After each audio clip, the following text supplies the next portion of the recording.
আপনি কখনো জীবনে সূর্যোদয় দেখেছেন? কত প্রশান্তিদায়ক, কত শক্তিদায়ক হয়। মনের মধ্যে যেন একটা নতুন প্রেরণা দান করে, একটা নতুন উৎসাহ। কিন্তু যদি আপনি উঠতে দেরি করেন, তাহলে আপনি এই সূর্যোদয় দেখতেই পাবেন না। ঠিক এরকমই হয় আমাদের জীবনেও। সুযোগ সূর্যোদয়ের মতো। যদি আপনি আপনার জীবনে দরকারের চেয়ে বেশি অপেক্ষা করেন এই সুযোগের সদ্ব্যবহার করতে, তাহলে এই সুযোগ আপনার অপেক্ষা কখনোই করবে না, তা চলে যাবে। সেই জন্য এদের সামনে রাখুন। সঠিক সময় আসলে এই সুযোগের সদ্ব্যবহার করুন, নিজের কর্মকে সম্পূর্ণরূপে সার্থক করুন। এটাকে এক মুহূর্তের মতো দেখুন। যদি এরকম করেন, তাহলে জীবনও সূর্যোদয়ের মতোই হবে। এতে সন্তুষ্টি থাকবে, গৌরব থাকবে, আর থাকবে শান্তি। রাধা রাধা। আমরা জীবনে এমন অনেক মানুষকে চিনি যারা অত্যন্ত শক্তিশালী, নিজের পরীক্ষা দিতে কখনো পিছপা হন না, খুব কঠোর হন, আত্মপ্রত্যয়ী হন, কিন্তু তাও তারা সাফল্য পান না। কেন? কি কারণ হতে পারে এর? লৌহ মানবের মতো ব্যক্তিত্বের অধিকারী হওয়া সত্ত্বেও তারা সফলতা কেন লাভ করেন না? এবার এটার উত্তর তাদের ব্যক্তিত্বের মধ্যেই লুকিয়ে রয়েছে। লৌহ মানব, লোহা। আপনি কখনো লোহাকে দেখে থাকবেন, অত্যন্ত শক্তিশালী, অত্যন্ত কঠিন, কিন্তু শুধু তখনই যখন সেটা শান্ত থাকে, শীতল থাকে। তাকে উত্তপ্ত করুন, তা আর কঠিন থাকবে না। তার উপরে এক আঘাত করুন, চিনতে শিখুন সেই চিন্তাগুলো যা ক্রোধ বাড়িয়ে দেয়, আর সেইগুলোকে শেষ করে দিন, নয়তো সেই রাগ আপনার পতন অবশ্যই ঘটাবে। রাধা রাধা। আমরা অনেকবার লোকের থেকে এই কথা শুনেছি, জীবনে যখনই ধন অর্জন করবে বাঁচিয়ে রাখবে। কি হয়, কঠিন পরিস্থিতিতে আপনার খারাপ সময় তা আপনার কাজে আসে। কিন্তু এই কথা কি 100% সত্যি? ভাবুন, এই সমস্ত ধন যে আপনি অর্জন করেছেন, তা কি আপনাকে সুস্বাস্থ্য দিতে পারবে? এই সমস্ত ধন কি আপনাকে সুখ এনে দিতে পারবে? পারবে না, তাই না? চলুন আমি আপনাকে একটা কথা বলি। পরমেশ্বর, ঈশ্বর, যদি এই ঈশ্বরের ওপর আপনি বিশ্বাস রাখেন, সর্বদাই ভালো কাজ করেন, সবার মধ্যে প্রেম ছড়িয়ে দেন, আর সবার জন্য শুধু ও শুধুমাত্র শুভকামনা করেন, তাহলে আপনার সাথে কখনো কোনো খারাপ হতে পারে না। তাই সময় বদলান, সময় বদলানোর উপকরণ নয়। আর ভালোবেসে বলুন, রাধা রাধা। অনেকবার আমাদের দৃষ্টিভঙ্গি এমন হয়ে থাকে যে আমাদের আসল সত্যের থেকে অনেকটা দূরে নিয়ে যায়। আমরা যেরকম দেখি সেরকম সবসময় হয় না। এবারে দেখুন না, আমরা মানুষেরা, আমাদের ভালো লাগে, আমরা কোথাও গেলাম, আমাদের স্বাগত জানানো হলো, আমাদের প্রশংসা করা হলো, কেউ আমাদের দিকে হাসি মুখে তাকালো, আমাদের ভালোবাসলো, আমাদের ভালো লাগে। কিন্তু যদি কেউ ক্রুদ্ধ হয়, কটাক্ষ করে, ব্যঙ্গ করে, তাহলে আমরা তক্ষুনি তাকে নিজের শত্রু ভেবে ফেলি, তার উপরে ক্রুদ্ধ হয়ে যাই। একটা কথা মনে রাখবেন, এই হাসি সবার জন্যই হয়, আপনি তাদেরকেও হাসি উপহার দিতে পারেন যাদের আপনি চেনেন, তাদেরও দিতে পারেন যাদের আপনি চেনেন না। ছোটদের দিতে পারেন, বড়দের দিতে পারেন, সবার জন্যই হলো এই হাসি। কিন্তু ক্রোধ, ক্রোধ তাদের উপরেই আসে যাদের আমরা জীবনে কখনো হারাতে চাই না, যাদেরকে আমরা অসম্ভব ভালোবাসি, যাদের জন্য আমরা আশা করি যে তাদের জীবনের পরবর্তী সময় সব সময় সুখময় হোক, উজ্জ্বল হোক। সেই জন্য আপনার জীবনের সমস্ত সেই ব্যক্তি যারা আপনার উপরে ক্রুদ্ধ হন, কটাক্ষ করেন, জরুরি নয় তিনি আপনার শত্রুই হবেন। হতে পারে সে হলো আপনার শুভাকাঙ্ক্ষী, যিনি আপনার শুধুমাত্র ভালোই চান, যিনি আপনার জন্য একটা সুন্দর ভবিষ্যৎ চান। সেই জন্য সব সময় মন দিয়ে অন্যের কথা বোঝার প্রয়াস করুন। আপনি জানতে পারবেন তাদের কর্মের ধর্ম কি হতে পারে, আপনি জানতে পারবেন তাদের ক্রোধের মর্ম কি হতে পারে। রাধা রাধা। জীবনের এই পথে এগোতে এগোতে আমরা কোথাও থেমে যাই, আমরা জানি না কেন। আমরা চেষ্টা করি যেন আমরা সামনে এগোতে পারি, কিন্তু এরকম হয় না। কি কারণ হতে পারে? আসুন আমি আপনাকে বোঝাই। মনে করুন আপনি কোনো রাস্তায় হাঁটছেন, আপনার পা মুচকে গেল, আপনি পায়ে আঘাত পেলেন। এখন এই আঘাত যদি আপনাকে পথ চলতে বাধা দেয়, তখন আপনি থেমে যান। যদি আপনার ভাবনা চিন্তা ক্ষুদ্র হয়, তাহলে আপনি জীবনে কখনোই এগোতে পারবেন না।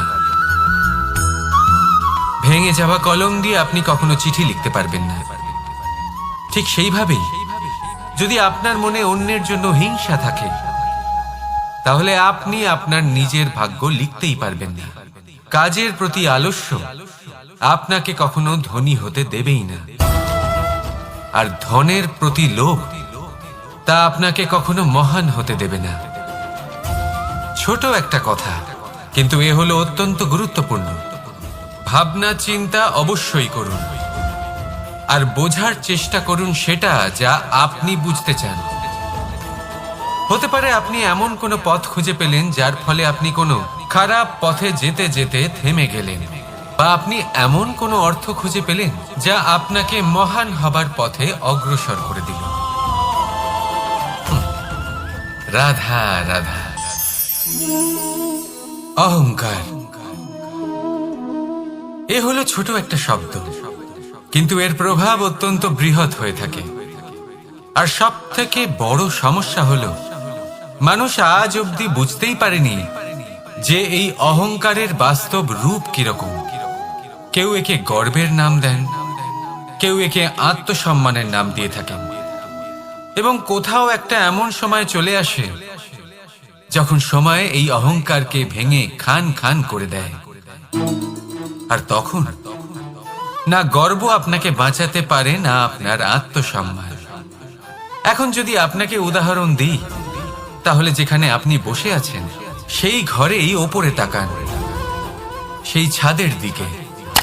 যদি এই ছাদ অহংকার করতে থাকে যে দেখো আমি তো সব থেকে উঁচু জায়গায় আছি, আমার চেয়ে ওপরে আর কেউ নেই, আমি এই ঘরে থাকা সমস্ত ব্যক্তিকে ছায়া প্রদান করি, যদি এই অহংকার এসে যায় তাহলে কি? একবার ভেবে দেখুন, যদি পরের দিন তার উপর আরো একটা তলা বানিয়ে দেওয়া হয় তাহলে কি? এই ছাদ যার নিজের উঁচু হবার অহংকার ছিল, যে সব থেকে ওপরে ছিল, সে এবার পায়ের তলায় চলে এসছে। এটাই হয়ে থাকে। মনে কখনোই অহংকার পোষণ করবেন না। যদি মনের মধ্যে কিছু রাখতে চান, তাহলে প্রেমের ভাব রাখুন, স্নেহ রাখুন। এই অহংকারকে আপনি যা ইচ্ছে নাম দিন, গর্ব হোক, আত্মসম্মান হোক, এর দ্বারা আপনার কোনোভাবেই কোনো লাভ হবে না। তাহলে এই অহংকারকে ত্যাগ করুন, আর আমার সাথে ভালোবেসে বলুন রাধা রাধা। একটা সিদ্ধান্ত। এই জীবনে একটা সিদ্ধান্তের গুরুত্ব কি হতে পারে তা কখনো ভেবে দেখেছেন? একটা সিদ্ধান্ত সেই ভিত্তি হতে পারে যা আপনার পুরো জীবনকে বদলে দিতে পারে, এই সমস্ত সংসারকে বদলে দিতে পারে, ভবিষ্যৎ বদলে দিতে পারে।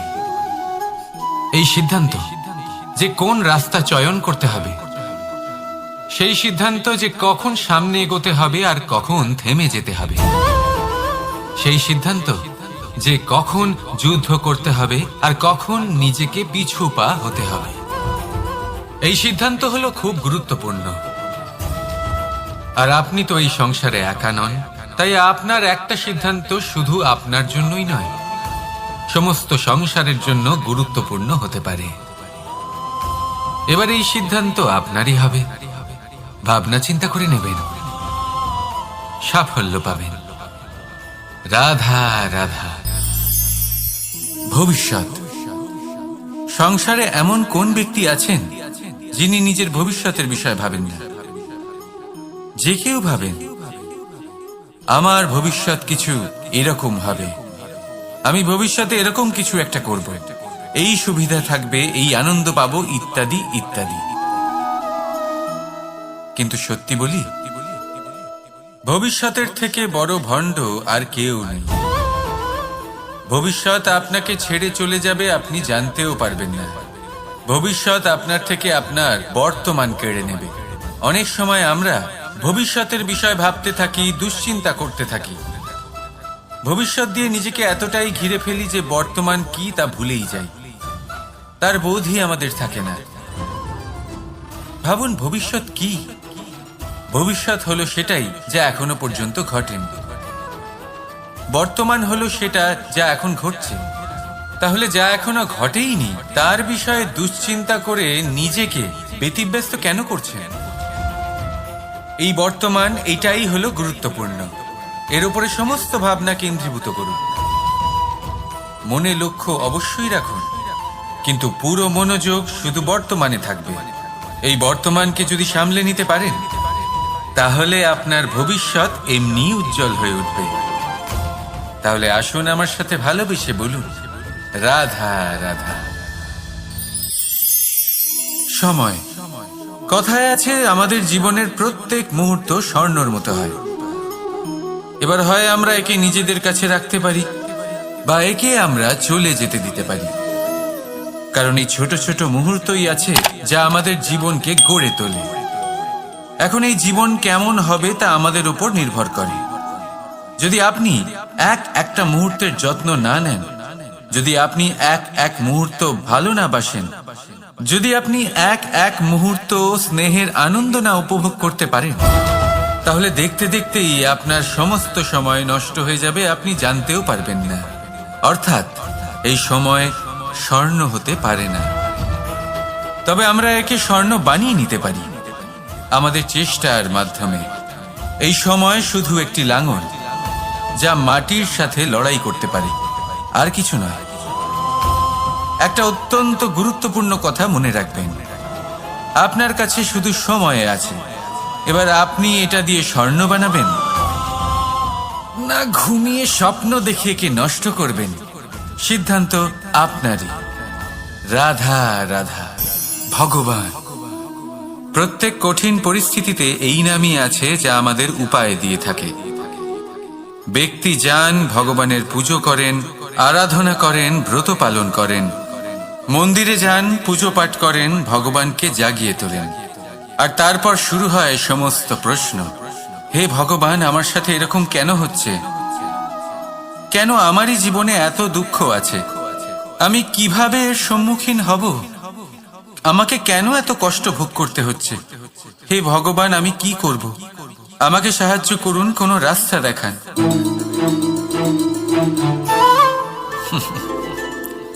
চলুন আমি আপনাকে একটা প্রশ্ন করি।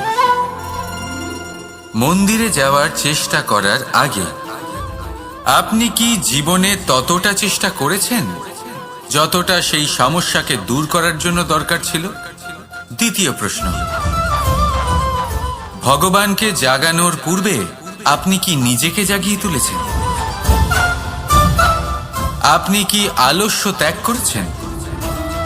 তৃতীয় প্রশ্ন, ভগবানকে জিজ্ঞাসা করার আগে আপনি কি নিজেকে জিজ্ঞাসা করেছেন যে আমি কেন এত অসফল হচ্ছি? যদি না করে থাকেন তাহলে সবার আগে এটা করুন। আপনি সমস্ত প্রশ্নের উত্তর পাবেন, সমস্ত বিপদের পরিত্রাণ পাবেন। অন্য কোথাও নয়, নিজের ভেতরে তাকিয়ে দেখুন। চেষ্টা করুন নিজেকে জাগিয়ে তোলার।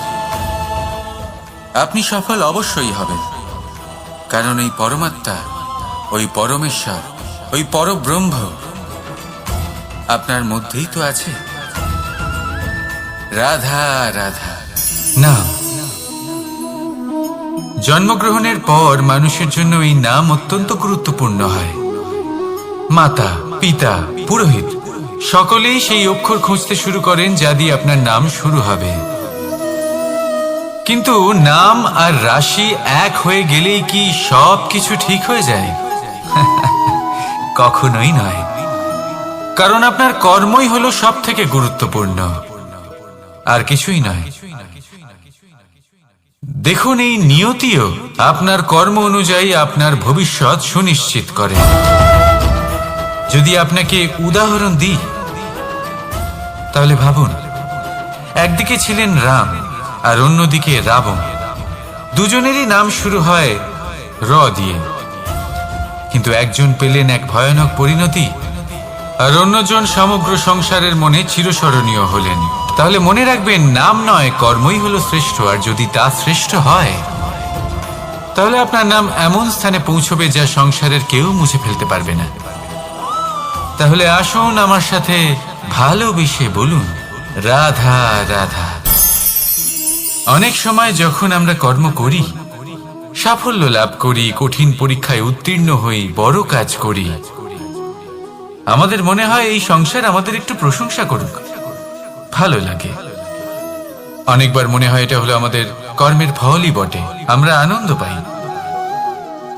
কিন্তু যখন আমরা এই প্রশংসা পাই না, তখন কি হয়? আমরা দুঃখী হয়ে যাই, ভেঙে পড়ি। মনে হয় যেন আমার জন্য কেউ চিন্তাই করে না। এমন মনে হয় যেন আমাদের আনন্দে অন্য কেউ আনন্দই পায় না। অনেক রকম ভাবনা আসে। কিন্তু আমি আপনাকে একটা প্রশ্ন করতে চাই, আপনি যে কাজই করেন না কেন, যে কর্মই করেন না কেন, তা কি শুধুমাত্র প্রশংসার জন্য করেন? যদি এরকম হয়ে থাকে তাহলে সেই ভাবনা এক্ষুনি ত্যাগ করুন, কারণ এই প্রকৃতি আমাদের অন্য শিক্ষা দেয়।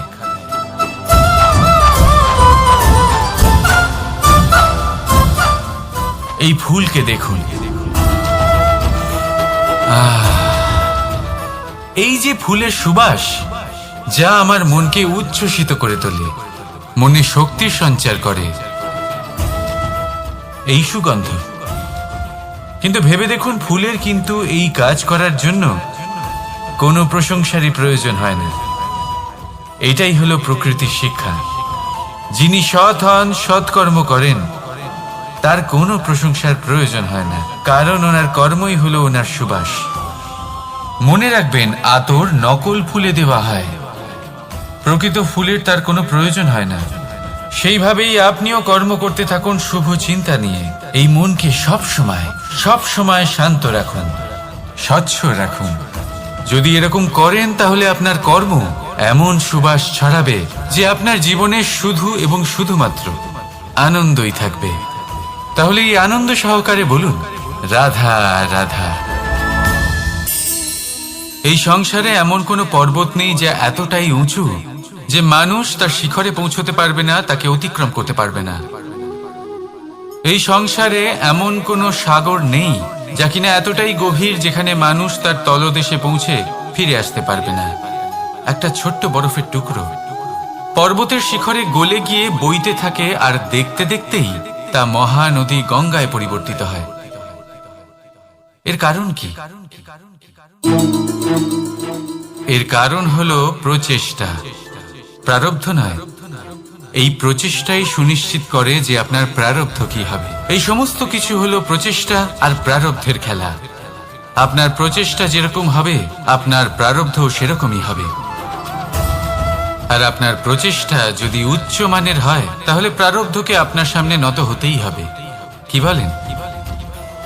তাহলে আসুন আমার সাথে ভালোবেসে বলুন, রাধা রাধা। অনেক সময় মানুষ অতীতকে দেখেন আর তখন অহংবোধে পরিপূর্ণ হয়ে ওঠেন।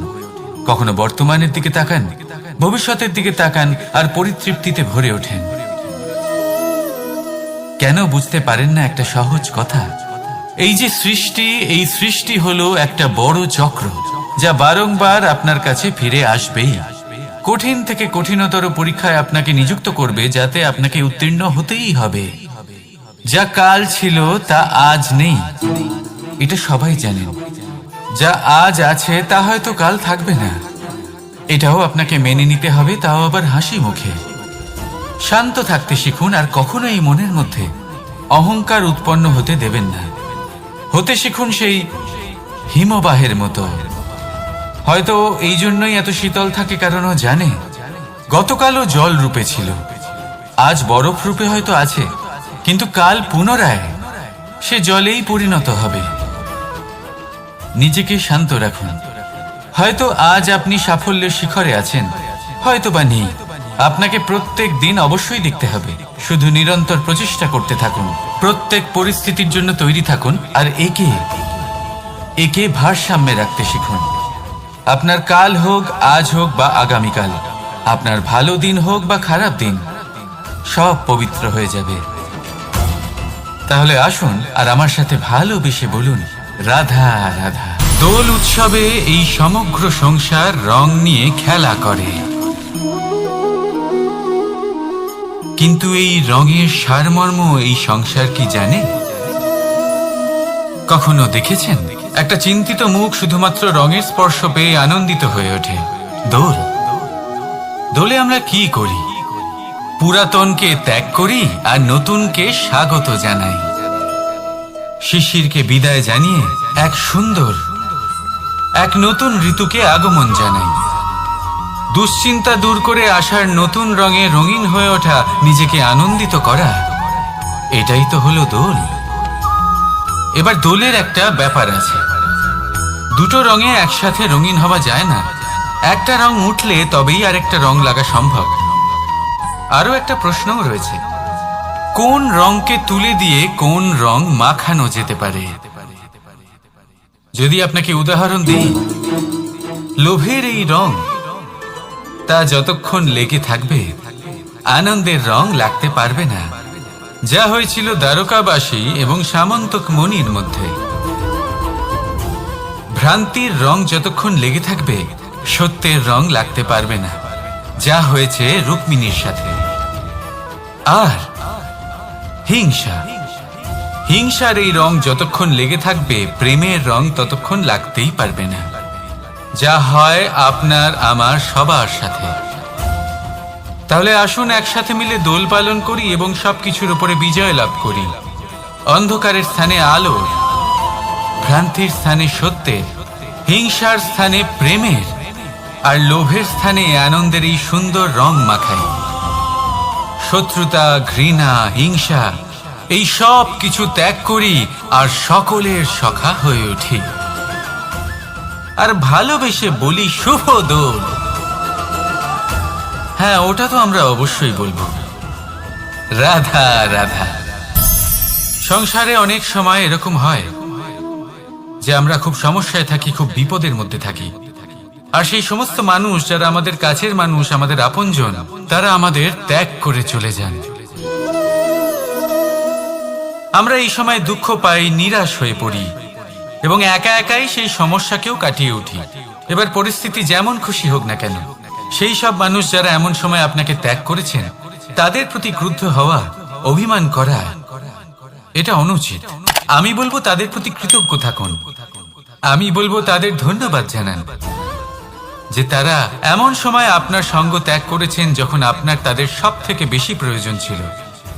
কারণ দেখুন, হয় তাদের বিশ্বাস ছিল যে আপনি নিজেই এই বিপদ থেকে বেরিয়ে আসতে পারবেন, বা তাদের ত্যাগ করার জন্য আপনি নিজের উৎসাহ বাড়িয়ে তুললেন, আপনি নিজের শক্তি বাড়ালেন এবং নিজে সেই সমস্যা থেকে বেরিয়ে আসলেন। নিজের খারাপ সময়কে আপনি নিজেই ভালো সময় করে তুললেন।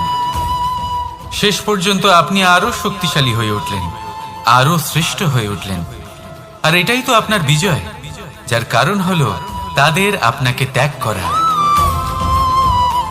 তাহলে তাতে ধন্যবাদ জানান আর আমার সাথে ভালোবেসে বলুন রাধা রাধা।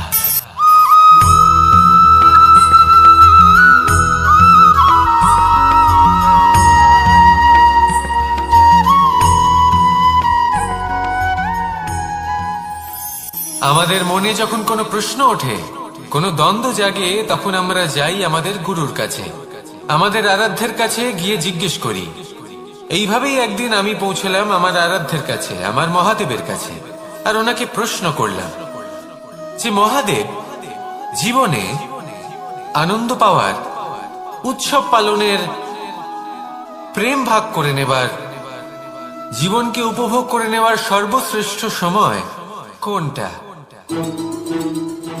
মহাদেব হাসলেন আর উনি বললেন, জীবনে উৎসব পালনের সব থেকে শ্রেষ্ঠ দিন হল মৃত্যুর ঠিক আগের দিনটা। প্রেম ভাগ করে নেওয়ার সব থেকে শ্রেষ্ঠ মুহূর্ত হল মৃত্যুর ঠিক আগের মুহূর্ত।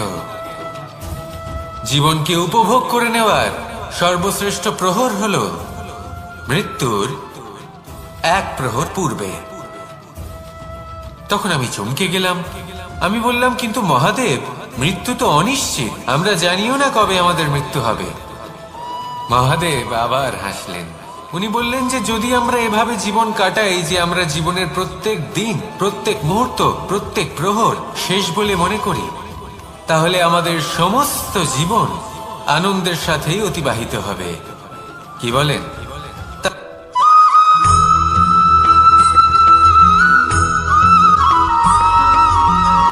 সংসারে আমাদের জীবনে যখন কোনো সুখ বা দুঃখ আসে, তার জন্য আমরা কাউকে না কাউকে অবশ্যই দায়ী করে থাকি, তাই না? এই ব্যক্তি আমাদের সাথে এরকম কাজ করেছেন, তাই আমার সাথে এমন হলো। ওই ব্যক্তি যদি এমনটা না করতেন, তাহলে আজ আমি ওই স্থানে পৌঁছতে পারতাম।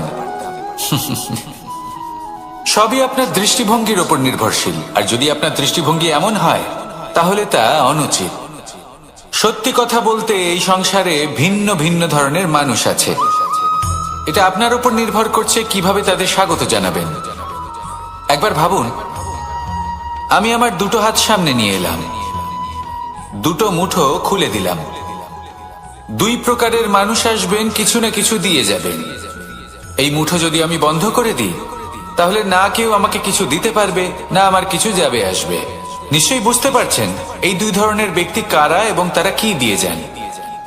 আমি যদি নিজের মুঠো খুলে দিই, তাহলে কিছু ভালো মানুষ আসবেন, আমাকে আনন্দ, সন্তুষ্টি, জ্ঞান প্রদান করে যাবেন, ভালো অভিজ্ঞতা দিয়ে যাবেন। কোনো খারাপ ব্যক্তি যদি আসেন, তাহলে তিনিও খারাপ অভিজ্ঞতা দেবেন, যার থেকে আমি শিক্ষা লাভ করব। এই সব কিছু আমি লাভ করতে পারি।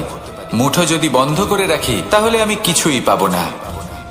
দেখুন, এই সংসারে প্রত্যেকের জীবনে এইরকম।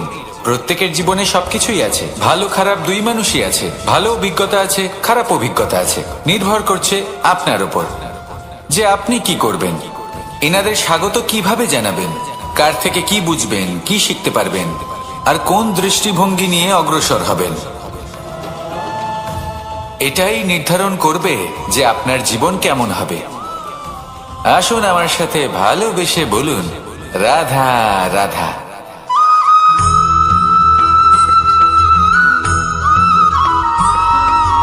জীবনে অগ্রসর হওয়ার জন্য আমাদের কাকে প্রয়োজন হয়?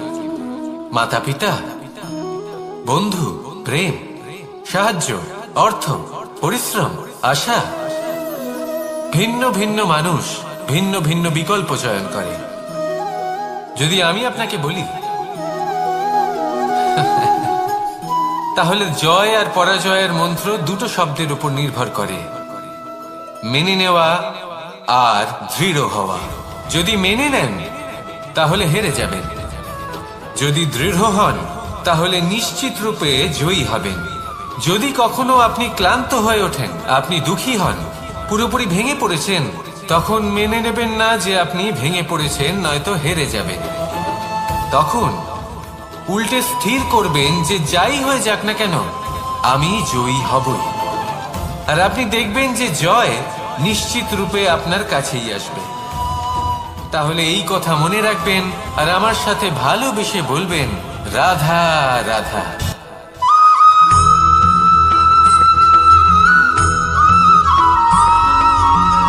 ভালো, শুধু ওনাদের কঠোর ব্যবহার দেখলে আমরা একটু ভয় পেয়ে যাই। এবার ওনাদের এই কঠোর ব্যবহার আমাদের ভালো না লাগলেও অত্যন্ত আবশ্যক, কারণ মাথার থেকে আমরা যে শক্তি লাভ করি তা যেন নিয়ন্ত্রণ হারিয়ে বিধ্বংসী না হয়ে ওঠে, আমরা যেন কোনো কুপথে না চলে যাই, আমরা কখনো যেন দোষ না করে ফেলি। শুধু সেই জন্য পিতা এবং গুরু একটু কঠোর হয়ে ওঠেন, এবং ওনাদের এই কঠোর আচরণ ভবিষ্যতে গিয়ে আমরা অবশ্যই বুঝতে পারি। জীবনে কিছু বছর আমরা এগিয়ে যাই আর তারপর আমরা বুঝতে পারি যে বাবা এবং গুরু আমাদের যথেষ্ট ভালোবাসতেন, কিন্তু ওনাদের ভালোবাসার বহিঃপ্রকাশ আলাদা। প্রয়োজনীয় হলো এটা দেখার, এটা বোঝার যে শুরু থেকে আমাদের প্রতি ওনাদের আচরণ কেমন ছিল। ওনাদের কঠোর হওয়ার পেছনে ওনাদের ভালোবাসাটা বোঝার চেষ্টা করুন, ওনাদের চিন্তাটা বোঝার চেষ্টা করুন, ওনাদের পথপ্রদর্শনের আড়ালে আপনার ভবিষ্যতের জন্য যে পরিকল্পনা ওনারা করেছেন সেটা বোঝার চেষ্টা করুন।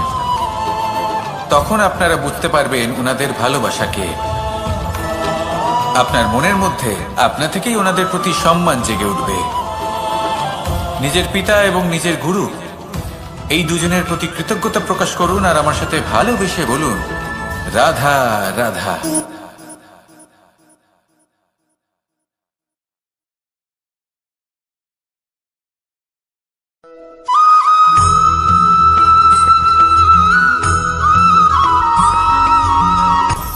আপনি কখনো পর্বতের শিখরে উঠেছেন?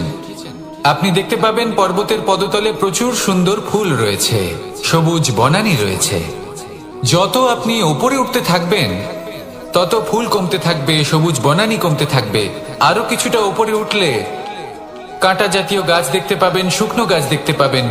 আরো যদি উপরে ওঠেন তাহলে পাষাণ দেখতে পাবেন। আরো উপরে উঠলে হিমখণ্ড দেখতে পাবেন। এই যে পর্বত, তা মনুষ্য জীবনের সব থেকে উত্তম উদাহরণ। মানুষ যখন সাফল্যের শিখরে পৌঁছতে চান, মহানুভবতার শিখরে পৌঁছতে চান, পথে যত আস্তে আস্তে উপরে উঠতে থাকেন ততই ভৌতিক বস্তু তার থেকে বিচ্ছিন্ন হতে থাকে। যদি তিনি সেই ভৌতিক বস্তুগুলি ত্যাগ না করতে পারেন তাহলে কখনোই সেই স্থানে পৌঁছতে পারবেন না। আর মানুষ যদি উচিত ত্যাগ করতে পারেন, পথে অগ্রসর হতে থাকেন, এগোতে থাকেন, তাহলে একদিন না একদিন তিনি মহানুভবতার, জ্ঞানের, সাফল্যের হিমের স্বাদ অবশ্যই লাভ করবেন। মনে রাখবেন, মানব জীবনে ত্যাগ হলো অত্যন্ত গুরুত্বপূর্ণ অংশ। আসুন আমার সাথে ভালোবেসে বলুন, রাধা রাধা।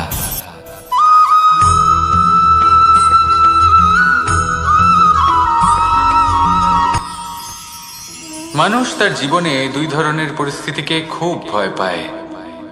এক, কোনো কারণবশত কারোর সামনে নত হওয়া।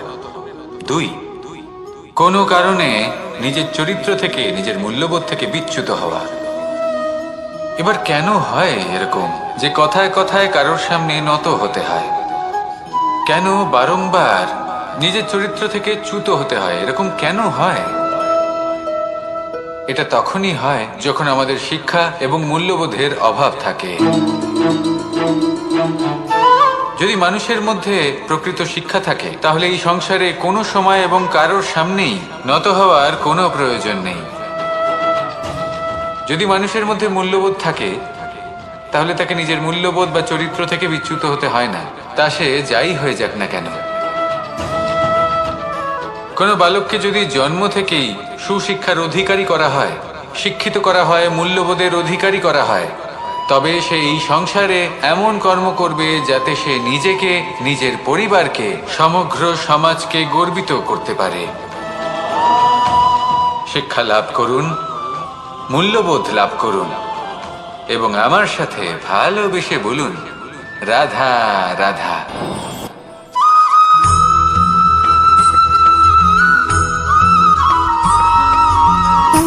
সুখ, দুঃখ এবং শক্তি, এই তিন হলো এই সংসারের ত্রিদেবের মতো। আমাদের জীবনে যা কিছু ঘটছে এই তিনটির ভিত্তির উপরেই হচ্ছে। আসলে এই সংসারের একটা নিয়ম আছে, যখনই আপনি কিছু লাভ করেন এই সংসার আপনার পরীক্ষা নেয়। এটা জানার জন্য আপনার পরীক্ষা নেয় যে আপনি যা কিছুই লাভ করেছেন আপনি কি আদৌ সেটার যোগ্য কিনা। ঠিক সেইভাবেই এই সুখ, দুঃখ এবং শক্তি আপনার পরীক্ষা নিয়ে থাকে। যখন সুখ আসে তখন সে আপনার পরীক্ষা নেয় যে আপনার মধ্যে অহংবোধ জাগ্রত হয়নি তো। যদি অহংবোধ চলে আসে তাহলে সুখ সেখানেই সঙ্গ ত্যাগ করে। দুঃখ আপনার ধৈর্যের পরীক্ষা নিতে থাকে, আর যদি আপনার মধ্যে ধৈর্য না থাকে তাহলে এটা আপনাকে আরো বেশি দুঃখের গভীর অন্ধকারে ঠেলে দেবে। সেখানে শক্তি পরীক্ষা নেয় আপনার বিনম্রতার। যদি আপনি বিনম্র না হন তাহলে হয় এই শক্তি আপনার সঙ্গ ত্যাগ করবে, নয় এই শক্তি বিনম্রতার অভাবে আপনার পতনের কারণ হতে পারে। এই সংসারে যে কোনো ব্যক্তি যিনি এই পরীক্ষায় উত্তীর্ণ হয়ে থাকেন, এই জীবনে তিনি সাফল্য লাভ করেন। আসুন আমার সাথে ভালোবেসে বলুন, রাধা রাধা।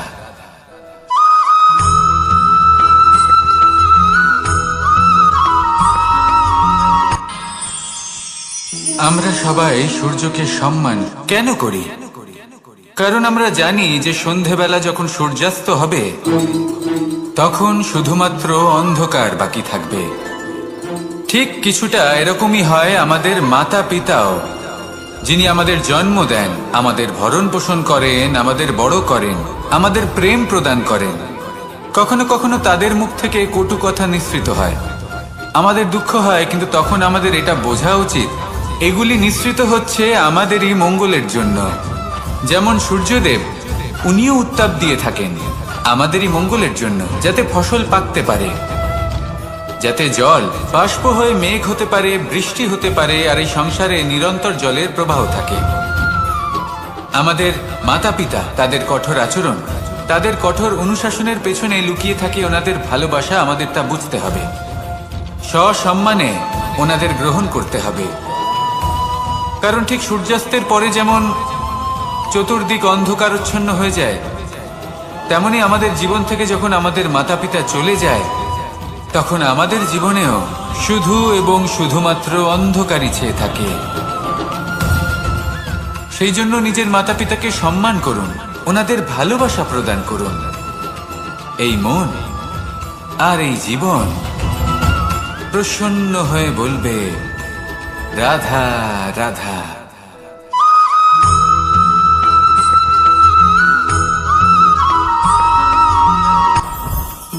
জীবনে কিছু শেখা অত্যন্ত গুরুত্বপূর্ণ। এবার কি কি শিখতে হবে সেই সব শেখানোর জন্য অনেক শিক্ষক রয়েছেন, কিন্তু কি শিখবেন না আর কি করবেন না এটা আমাদের নিজের অভিজ্ঞতা দিয়ে শিখতে হয়। কিন্তু তার মানে এটা নয় যে যদি আপনাকে শিখতে হয় যে আগুনের তাপ কতটা, আপনাকে আগুনের মধ্যে হাত দিতে হবে। না, অন্য কারোর অভিজ্ঞতা দ্বারাও শিখতে পারেন। প্রশ্ন শুধুমাত্র একটাই যে আপনি কি শিখতে চান নাকি চান না। যদি আপনি এটাই ভাবেন যে আমি শুধুই নিজের অভিজ্ঞতা দ্বারাই শিখতে চাই, তাহলে জীবনকাল ছোট মনে হবে, অনেক কিছুই শিখতে পারবেন না। তাই নিজের সাথে সাথে বড়দের অভিজ্ঞতার দ্বারাও শেখা শুরু করে দিন। এই সংসারের অভিজ্ঞতা দ্বারা শিখতে শুরু করে দিন। আর এটা নিশ্চিত রূপে শেখা আবশ্যক যে কখন কি করবেন না, কোথায় থামতে হবে আর কোথায় থামবেন না। তাহলে আসুন আর আমার সাথে ভালোবেসে বলুন, রাধা রাধা।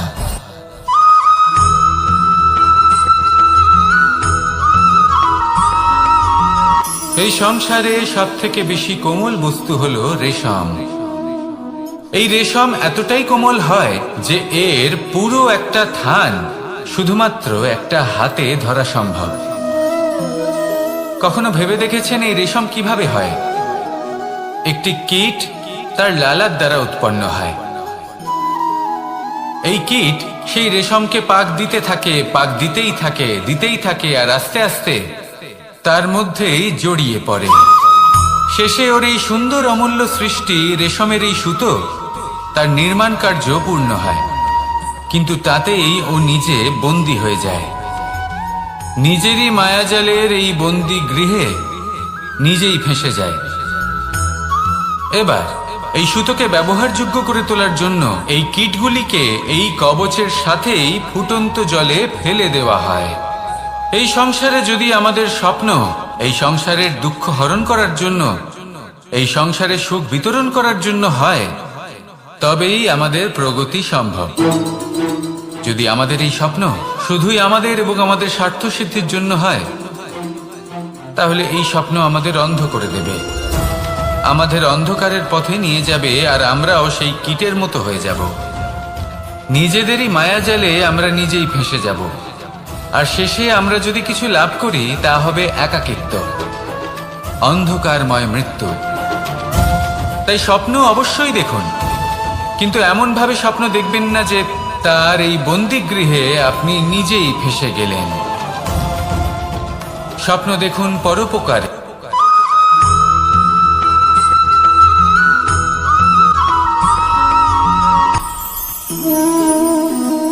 শক্তি এক অত্যন্ত বিচিত্র বস্তু, বা বলতে পারেন অনুভূতি।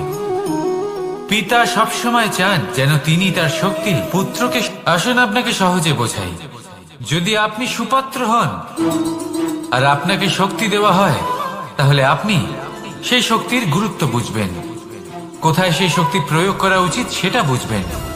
আর এটা যেহেতু অর্জন করা শক্তি হবে, সেই শক্তির অপব্যবহার হবে না। কিন্তু যদি এই আপনি কুপাত্র হন আর যদি আপনাকে এই শক্তি দেওয়া হয়, তাহলে কি হবে? দেখতে গেলে এই শক্তি আপনি দান হিসেবে পেয়েছেন, তাই না আপনি এই শক্তির গুরুত্ব বুঝবেন আর না এর প্রয়োগ আপনি জানবেন। তার অপব্যবহার হওয়া সুনিশ্চিত। তাই যদি আপনি কোনো শক্তি অর্জন করতে চান, তাহলে আগে তার যোগ্য হয়ে উঠুন, পুত্র নয় পাত্র হয়ে উঠুন। আর আমার সাথে ভালোবেসে বলুন, রাধা রাধা।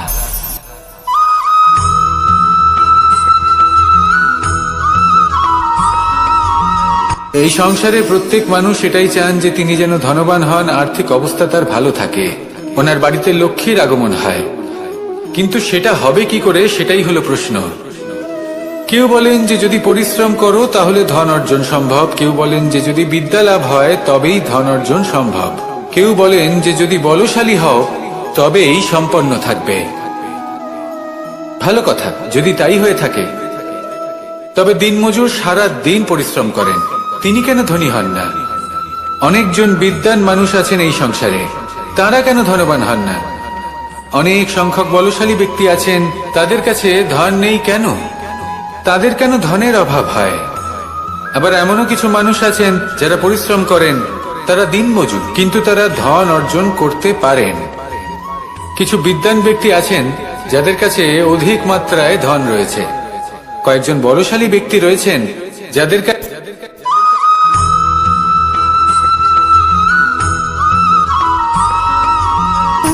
সুখ, দুঃখ এবং শক্তি, এই তিন হলো এই সংসারের ত্রিদেবের মতো।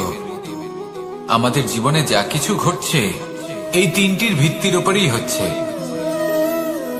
আসলে এই সংসারের একটা নিয়ম আছে, যখনই আপনি কিছু লাভ করেন, এই সংসার আপনার পরীক্ষা নেয়। এটা জানার জন্য আপনার পরীক্ষা নেয় যে আপনি যা কিছুই লাভ করেছেন, আপনি কি আদৌ সেটার যোগ্য কিনা। ঠিক সেইভাবেই এই সুখ, দুঃখ এবং শক্তি আপনার পরীক্ষা নিয়ে থাকে। যখন সুখ আসে তখন সে আপনার পরীক্ষা নেয় যে আপনার মধ্যে অহংবোধ জাগ্রত হয়নি তো। যদি অহংবোধ চলে আসে তাহলে সুখ সেখানেই সঙ্গ ত্যাগ করে।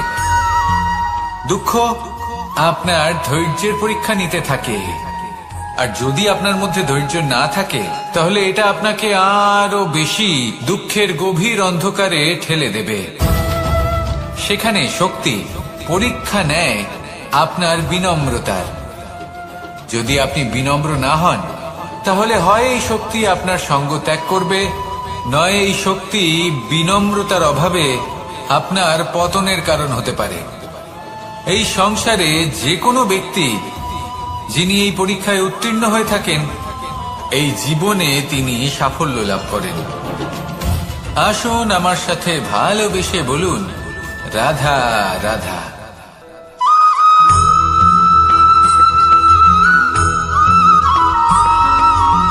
পঞ্চতত্ত্বের মধ্যে দ্বিতীয় তত্ত্ব হল ধরণী, ভূমি, যাকে আমরা ধরণী মাতা বলি। এই ধরণী ধৈর্য ধারণ করে, আর এর উপরেই আমাদের সমগ্র সংসার নির্ভরশীল। কারণ এই ভূমি সহ্য ক্ষমতা রাখে, এর সহ্য ক্ষমতা হলো অপরিসীম। সন্তান যতই আঘাত প্রদান করুক না কেন, প্রেম পূর্বক সহ্য করে, আর তার বদলে অমূল্য রত্ন প্রদান করে। সন্তান যদি হাল চালায়, তাহলে তার বদলে তাকে অন্ন প্রদান করে। এটাই হলো ধরণী। এবার এর থেকে আমরা কি শিক্ষা পেতে পারি? এটাই যে কারোর জন্য কিছু করা বা কাউকে কিছু দেওয়া মনে কোনো কামনা ছাড়াই। আর এই কথাটা বুঝে যান, যদি কারোর জন্য কামনা না রেখে বা কোনো পাওয়ার আশা না রেখে কারোর জন্য কিছু করেন বা কারোকে কিছু দেন, যদি এটা আপনি শিখতে পারেন, তবে আপনি ভালোবাসতে শিখে গেছেন। আর সেই জন্যই এই ধরিত্রীকে মাতা বলা হয়। কারণ মাতা শুধু উনি নন যিনি গর্ভে সন্তানকে ধারণ করেন, মাতা তো উনিও যিনি জীবন বাঁচতে শেখান, যিনি জীবন বাঁচার উদাহরণ প্রদান করেন। তাহলে ধরণীর থেকে এই নিঃস্বার্থ ভাব শিখুন, নিঃস্বার্থ ভালোবাসা শিখুন, আর এই ভালোবাসার সাথেই বলুন রাধা রাধা।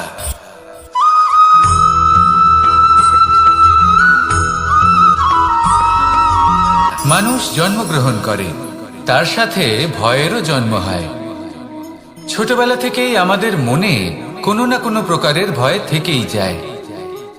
কেউ এই বিষয়ে ভয় পায় যে তার কোনো বস্তু তার থেকে দূরে চলে যাবে, কেউ এই বিষয়ে ভয় পায় যে আমি নিজেকে হারিয়ে ফেলব, কেউ এই ভেবে ভয় পায় যে আমার প্রিয়জনেরা তারা যেন আমার থেকে দূরে না চলে যায়, কেউ এই ভেবে ভয় পায় যে আমরা যেন পথ না হারিয়ে ফেলি, আদি ইত্যাদি। কিন্তু সত্যি কথা বলতে ভেবে দেখুন, এই ভয় বাস্তবে কি?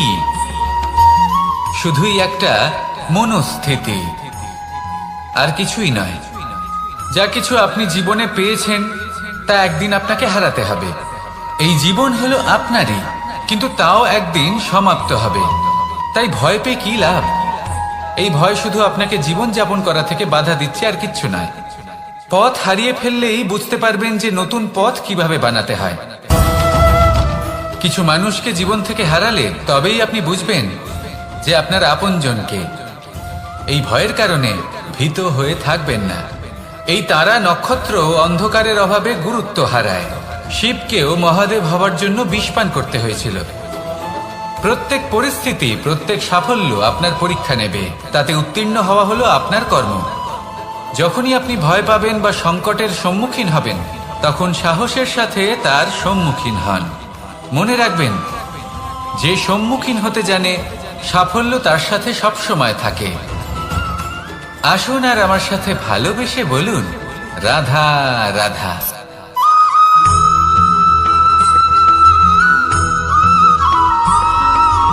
জীবনে অগ্রসর হওয়ার জন্য আমাদের কাকে প্রয়োজন হয়? মাতা পিতা, বন্ধু, প্রেম, সাহায্য, অর্থ, পরিশ্রম, আশা। ভিন্ন ভিন্ন মানুষ ভিন্ন ভিন্ন বিকল্প চয়ন করে। যদি আমি আপনাকে বলি, তাহলে জয় আর পরাজয়ের মন্ত্র দুটো শব্দের উপর নির্ভর করে, মেনে নেওয়া আর দৃঢ় হওয়া। যদি মেনে নেন তাহলে হেরে যাবেন, যদি দৃঢ় হন তাহলে নিশ্চিত রূপে জয়ী হবেন। যদি কখনো আপনি ক্লান্ত হয়ে ওঠেন, আপনি দুঃখী হন, পুরোপুরি ভেঙে পড়েছেন, তখন মেনে নেবেন না যে আপনি ভেঙে পড়েছেন, নয়তো হেরে যাবেন। তখন উল্টে স্থির করবেন যে যাই হয়ে যাক না কেন, আমি জয়ী হবই। আর আপনি দেখবেন যে জয় নিশ্চিত রূপে আপনার কাছেই আসবে। তাহলে এই কথা মনে রাখবেন আর আমার সাথে ভালোবেসে বলবেন রাধা রাধা।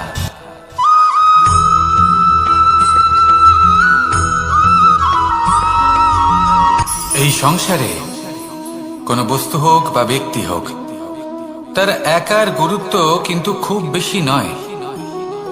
একটা উদাহরণ হিসেবে বৃষ্টির ফোঁটাকে ভেবে দেখুন।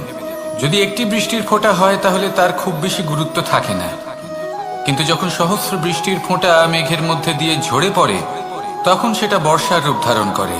সেই বর্ষা যা এই প্রকৃতিকে শান্ত করে। সেইভাবেই পাথরের ছোট টুকরো তার খুব বেশি গুরুত্ব থাকে না, কিন্তু যখন অসংখ্য পাথরের টুকরো একত্রিত হয় তখন তা পর্বতের আকার ধারণ করে। সেইভাবেই কিছু মানুষ যখন একত্রিত হন তখন তৈরি হয় পরিবার, কিছু পরিবার যখন একত্রিত হয় তখন তৈরি হয় সমাজ, যখন অনেক সংখ্যক সমাজ একত্রিত হয় তখন তৈরি হয় রাজ্য। এবার এই রাজ্যের সব থেকে গুরুত্বপূর্ণ ব্যক্তি হতে পারেন রাজা, কিন্তু তাও সেই রাজা একা কিছু করতে পারেন না। যুদ্ধ লড়ার সময় তারও নিজের সৈন্যদলকে প্রয়োজন পড়ে। কিন্তু এই সংসারে এমন একজন ব্যক্তি আছেন যিনি একাই সব কাজ করতে থাকেন, এবং সেই ব্যক্তি হলেন মা। আমাদের জীবনে একজন পিতার ভূমিকা কিন্তু নিঃসন্দেহে অমূল্য, কিন্তু আমাদের সকলের জীবনে যে ভূমিকা একজন মায়ের তা অন্য কারোর থাকে না। একজন মা একাই সন্তানকে বড় করতে পারেন, সংস্কারী করে তুলতে পারেন, তার জন্য পরিশ্রম করেন।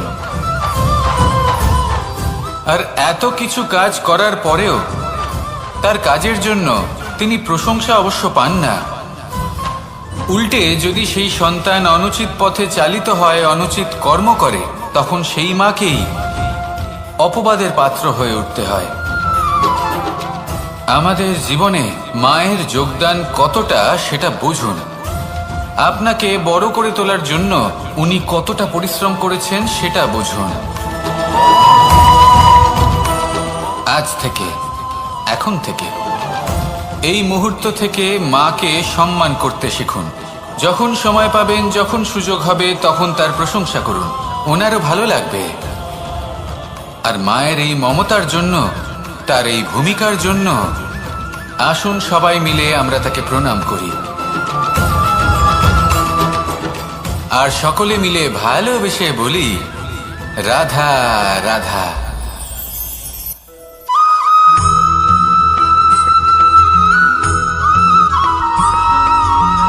এই সংসারের সব থেকে গুরুত্বপূর্ণ তত্ত্ব কোনটা? প্রথম হলো সময়।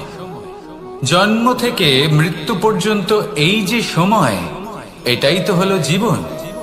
দ্বিতীয় হলো জীবন, যাতে আমরা সময়ের সদ্ব্যবহার করি, শ্রেষ্ঠ থেকে শ্রেষ্ঠতর কাজ করার চেষ্টা করি। বহু বছরের এই পরম্পরা, এই সংস্কৃতিকে এগিয়ে নিয়ে যাওয়ার চেষ্টা করি। এই সংসারে আমরা অংশগ্রহণ করতে চেষ্টা করি। তৃতীয় হলো ধন, সেই ধন যা প্রত্যেক ব্যক্তি অর্জন করতে চেষ্টা করেন। এবার এই তিনটি তত্ত্বের মধ্যে একটা সামঞ্জস্য আছে, সমান ব্যাপার আছে। সে ধনই হোক বা সময় হোক বা হোক জীবন। আর সেই সমান ব্যাপার হলো যে যদি আপনি এটা গণনা করতে থাকেন তাহলে তা কমতে থাকে, যদি আপনি এটা ব্যবহার করেন তাহলে তা বাড়তে থাকে।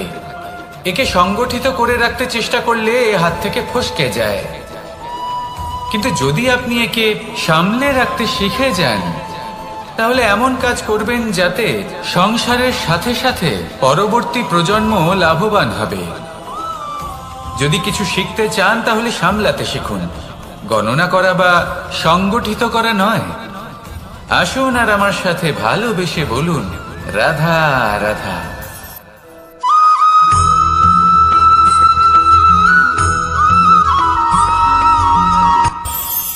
এই সংসারে আমরা প্রকাশ কোথা থেকে পাই? এর উত্তর বড়ই সরল। ভোরে যখন সূর্যোদয় হয় তখন প্রকাশের কিরণ আমাদের ঘরে এসে পৌঁছয়। এইভাবেই আমরা প্রকাশ লাভ করি। এবার এই প্রকাশের আলোতেই আমরা সারাদিনের কাজ সম্পন্ন করি। সন্ধে হয়ে যায়, সূর্যাস্ত হয়ে যায়, আর আমাদের ঘর যাতে অন্ধকার না হয় তার জন্য আমরা একটা প্রদীপ প্রজ্বলিত করি। এটাই ঘটে আমাদের জীবনেও। এবার প্রবাহমান আয়ুর সাথে আমরা আমাদের অন্তরে যদি একটা প্রদীপ প্রজ্বলিত করে নিই তাহলে বিষয়টাই অন্যরকম হবে। এবার আপনি বলবেন কোন প্রকাশের কথা বলছি যা আমাদের অন্তরে জাগ্রত করা সম্ভব? আমাদের আত্মার মাঝে প্রেমের প্রকাশ জাগ্রত করার কথা বলছি। কারণ আমাদের এই জীবন এও হলো দিনের আলোর মতো। আজ প্রকাশ আছে, কিন্তু কোনোদিন অবশ্যই অস্ত হবে। কিন্তু অস্ত হবার আগে যদি আমরা আমাদের আত্মার মাঝে প্রেমের এই প্রকাশ উজ্জ্বলিত করে নিই, তাহলে আমাদের সন্ধ্যাকালও আমরা আনন্দে এবং প্রেমে যাপন করব। তাহলে আসুন আর আমার সাথে ভালোবেসে বলুন, রাধা রাধা।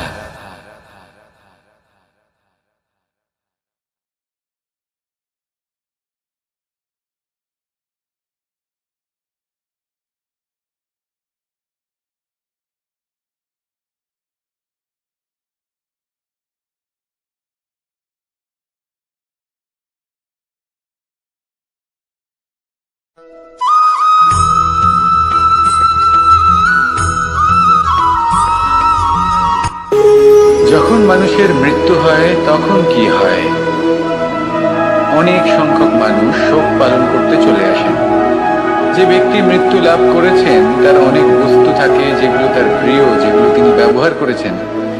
তার শয্যা, তার বস্ত্র, তার আভূষণ সবকিছু তার থেকে বিচ্ছিন্ন করা হয় এবং খালি হাতে তাকে শ্মশানের উদ্দেশ্যে রওনা করা হয়। আমি আপনাকে এই প্রশ্ন করতে চাই, আপনি এই সংসারে কি অর্জন করেছেন? ধন সম্পত্তি, বস্ত্র, আভূষণ, এই সব কিছু যে আপনি অর্জন করেছেন, আপনার মৃত্যুর পরে তা আপনার থেকে দূর হয়ে যাবে। এর উত্তর হলো একটাই, আপনার কর্ম। শুধু সেটাই আছে যা একান্ত আপনার, আর শুধু সেটাই এই সংসার থেকে চলে যাওয়ার পরেও সংসারেই জীবিত থাকবে। যদি আপনি দুষ্কর্ম করেন, তাহলে এই সংসার আপনাকে একটি অনুচিত উদাহরণ হিসেবে মনে রাখবে যে এই ব্যক্তি খুব পাপী ছিল, অনুচিত কর্ম করতেন। যে পথে তিনি চলেছেন সেই পথে কারোর চলা উচিত নয়। সেখানেই যদি আপনি সৎকর্ম করেন, তাহলে সংসার চিরকাল এটাই বলবে যে খুব ভালো মানুষ ছিলেন, সবাইকে ভালোবাসতেন, সবাইকে সাহায্য করতেন, আমার খুব প্রিয় মানুষ ছিলেন। এটাই হলো শ্রেষ্ঠ কর্ম। সেই জন্য জীবনে শুধুমাত্র ধন সম্পত্তি, আভূষণ এই সব অর্জন করতে গিয়ে নিজের মনোনিবেশ করবেন না। শ্রেষ্ঠ কর্ম করুন। সংসার থেকে চলে যাওয়ার পরেও এই কর্মই এই সংসারে আপনাকে জীবিত রাখবে। আসুন আমার সাথে ভালোবেসে বলুন, রাধা রাধা।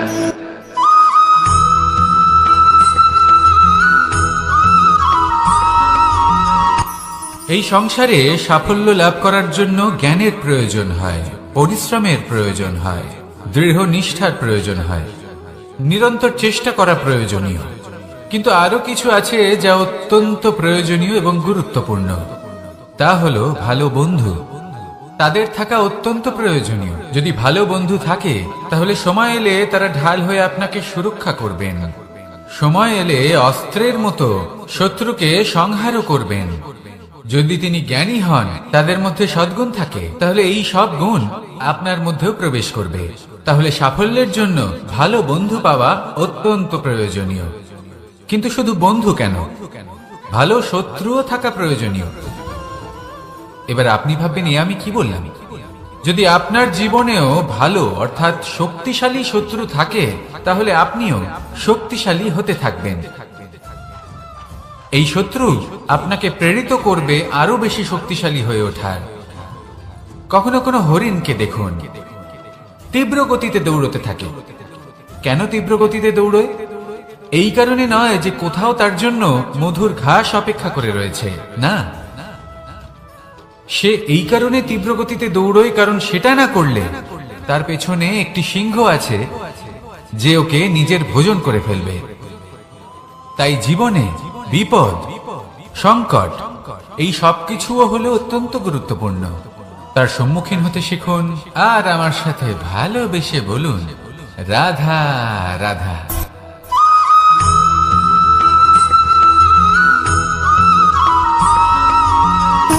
সুখ, দুঃখ এবং শক্তি এই তিন হলো এই সংসারের ত্রিদেবের মতো। আমাদের জীবনে যা কিছু ঘটছে এই তিনটির ভিত্তির উপরেই হচ্ছে। আসলে এই সংসারের একটা নিয়ম আছে, যখনই আপনি কিছু লাভ করেন এই সংসার আপনার পরীক্ষা নেয়। এটা জানার জন্য আপনার পরীক্ষা নেয় যে আপনি যা কিছুই লাভ করেছেন আপনি কি আদৌ সেটার যোগ্য কিনা। ঠিক সেইভাবেই এই সুখ, দুঃখ এবং শক্তি আপনার পরীক্ষা নিয়ে থাকে। যখন সুখ আসে তখন সে আপনার পরীক্ষা নেয় যে আপনার মধ্যে অহংবোধ জাগ্রত হয়নি তো। যদি অহংবোধ চলে আসে তাহলে সুখ সেখানেই সঙ্গ ত্যাগ করে।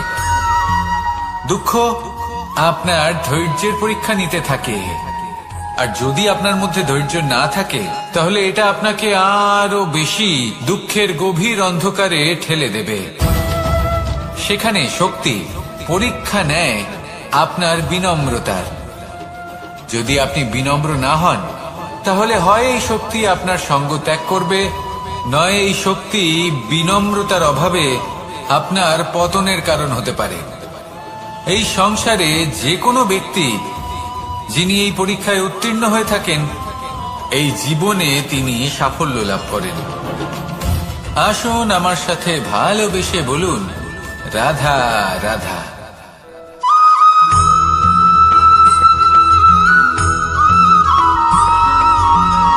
পুরুষার্থ। শাস্ত্রে 4 ধরনের পুরুষার্থের কথা বলা হয়েছে। প্রথম হলো ধর্ম। আপনি কি জানেন এই ধর্ম আসলে কি? আপনার কি মনে হয় ধর্ম আসলে কি? কোনো বিশেষ ঈশ্বরকে মানাই কি ধর্ম বলা হয়, নাকি কোনো বিশেষ রীতি পালন করাই হলো ধর্ম, নাকি কোনো বিশেষ সাহিত্যকে সর্বশ্রেষ্ঠ মনে করাই হলো ধর্ম? না, ধর্ম হলো সেটা যাকে ধারণ করা যেতে পারে, আর ধারণ শুধু সেটাই করা যায় যা পবিত্র। পবিত্র শুধু তাকেই বলা হয় যা নিঃস্বার্থ, যার মধ্যে শাসন করার কোনো ইচ্ছে নেই, যা সরলভাবেই প্রবাহমান, জল এবং বায়ুর মতো। যখন কোনো ব্যক্তি ধর্মকে ধারণ করেন এবং সেই ধর্ম সেই ব্যক্তিকে রক্ষা করে তখন তাকে ধর্ম বলা হয়। ধর্ম যা রক্ষা করে অহংকার থেকে, খারাপ চিন্তার হাত থেকে। সেই জন্য পুরুষার্থ গড়ে তোলার আগে, ধর্ম পালন করার আগে ধর্মের প্রকৃত অর্থ কি সেটা বুঝে নিন। এটা জেনে রাখুন যে সমস্ত ধর্মের আধার, সমস্ত ধর্মের ভিত শুধুমাত্র ভালোবাসা। আসুন আর এই ভালোবাসার সাথেই বলুন, রাধা রাধা।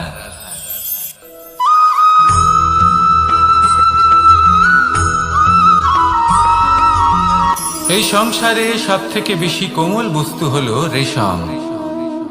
এই রেশম এতটাই কোমল হয় যে এর পুরো একটা থান শুধুমাত্র একটা হাতে ধরা সম্ভব। কখনো ভেবে দেখেছেন এই রেশম কিভাবে হয়? একটি কীট তার লালার দ্বারা উৎপন্ন হয়। এই কীট সেই রেশমকে পাক দিতে থাকে, পাক দিতেই থাকে, আর আস্তে আস্তে তার মধ্যেই জড়িয়ে পড়ে।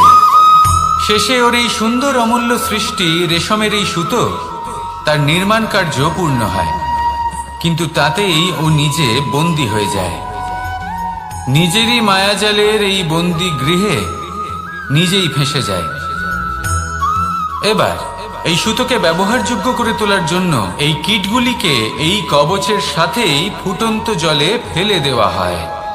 এই সংসারে যদি আমাদের স্বপ্ন এই সংসারের দুঃখ হরণ করার জন্য, এই সংসারে সুখ বিতরণ করার জন্য হয়, তবেই আমাদের প্রগতি সম্ভব। যদি আমাদের এই স্বপ্ন শুধুই আমাদের এবং আমাদের স্বার্থ সিদ্ধির জন্য হয়, তাহলে এই স্বপ্ন আমাদের অন্ধ করে দেবে, আমাদের অন্ধকারের পথে নিয়ে যাবে, আর আমরাও সেই কীটের মতো হয়ে যাব। নিজেদেরই মায়াজালে আমরা নিজেই ফেঁসে যাব, আর শেষে আমরা যদি কিছু লাভ করি তা হবে একাকিত্ব, অন্ধকারময় মৃত্যু। তাই স্বপ্ন অবশ্যই দেখুন, কিন্তু এমন ভাবে স্বপ্ন দেখবেন না যে তার এই বন্দিগৃহে আপনি নিজেই ফেঁসে গেলেন। স্বপ্ন দেখুন পরোপকারে।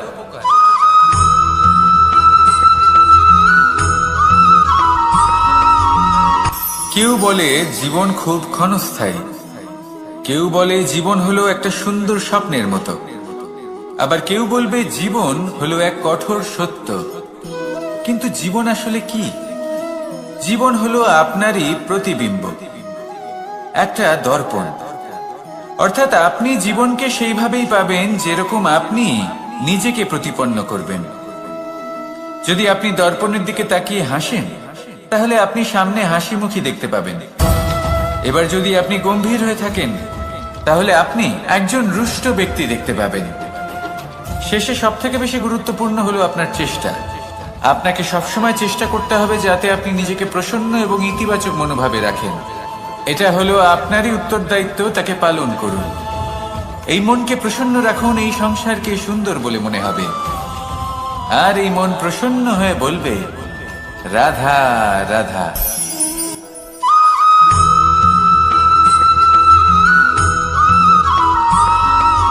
জীবনে যখন কোনো ব্যক্তি নিজের লক্ষ্য প্রাপ্তির জন্য নিরন্তর পরিশ্রম করতে থাকেন, চেষ্টা করতে থাকেন, তখন তিনি কষ্ট অনুভব করেন।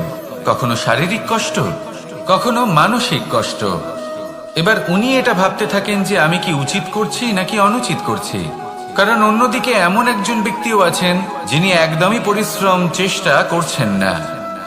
তিনি মদিরা পান করেন, বিলাসিতায় জীবন কাটান, অলস প্রকৃতির হয়ে ওঠেন, নিদ্রাতে বিলীন হয়ে থাকেন আর ভাবেন যে তিনি সুখ লাভ করছেন।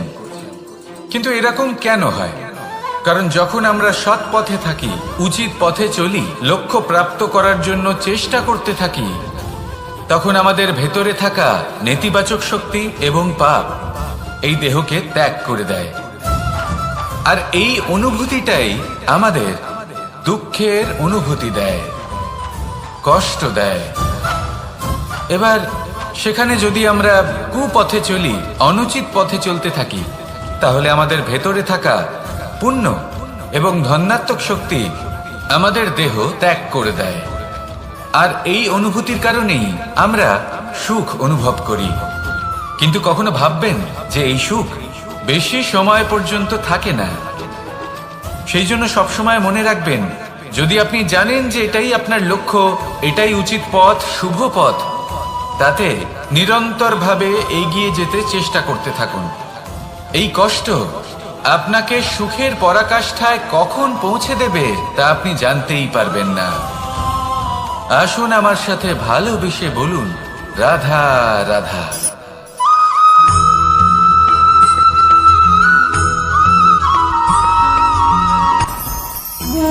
ভোজন। এবার ভোজন সংগ্রহ করার জন্য মানুষ কি না করেন, সব সময় চেষ্টা করতে থাকেন। ফসল উৎপাদনের জন্য অনেক পরিশ্রম করতে থাকেন, কিন্তু অনেক সময় অনেক পরিশ্রম করার পরেও ফসল ভালো উৎপাদন হয় না। এর কারণ কি? কারণ হলো এটাই যে আপনি পরিশ্রম হয়তো অনেক করেছেন, কিন্তু আপনার নজর তো সেই বীজের দিকে ছিলই না যা আপনি রোপণ করেছেন। সেই জন্য সব সময় কোনো বীজ রোপণ করার আগে তাকে পরখ করে দেখুন, তা অত্যন্ত আবশ্যক। আর সেইভাবেই যখনই কোনো কর্মের প্রশ্ন আসে, তাহলে সেখানে শুধুমাত্র পরিশ্রম যথেষ্ট নয়। সেই কাজের প্রতি আপনার কর্তব্য কি, আপনার উদ্দেশ্য কি, সেটা জানা হলো অত্যন্ত গুরুত্বপূর্ণ। তাই কর্ম করুন, কিন্তু সেই কর্মের প্রতি আপনার যা উদ্দেশ্য তার মাহাত্ম্য বুঝতে চেষ্টা করুন। তাহলে আসুন আমার সাথে ভালোবেসে বলুন, রাধা রাধা।